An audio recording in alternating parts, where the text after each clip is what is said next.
So the really cool thing about Haleth and Caranthir, which I didn't ship this and I don't really remember this being a huge thing, but this also just comes with like new people coming into the fandom and the Tumblrification of it, so to speak. This ship isn't really supported by the canon, but there's a good reason to believe in it.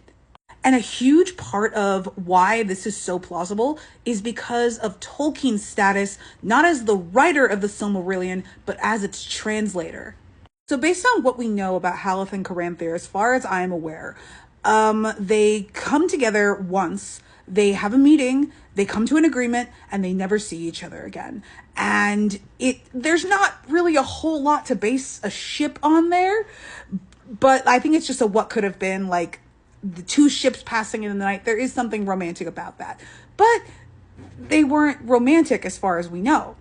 And that's exactly the point, as far as we know, because when you think about the first age and the second age and how like there's conflicting resources and all of that, and yes, a lot of that is Tolkien writing and rewriting the Silmarillion. This was never meant to see publication. This was never meant for like other eyes to see other than Tolkien and his family, probably. But in universe, all of these changes in canon is kind of like what Fire and Blood did, like the Fire and Blood book for A Song of Ice and Fire, where there's conflicting sources, and those conflicting sources tell different stories. And there are a lot of good reasons why a romance between Haleth and Caranthir would have been buried. So romances between elves and men, especially romances between elves and men that result in children, they tend to be fixed points in time. They tend to be things that this has to happen in order for time to move forward. Like these are huge pivotal events. Ignor and Andreth is a good example of this because there are examples of humans and elves getting together and being happy and having children, and their children and their children becoming influential on the world, but it just wasn't their time. And yes, it could be this thing about fate and the stars and the will of every Iluvatar and all of that. But what if it just makes sense for the people of this world to bury information about these couples actually ending happily, where elves and men can get together and it doesn't need to be the end all and be all of the end of the world. And I'm not saying that's Caranthir and Haleth, but I am saying the potential for that is there.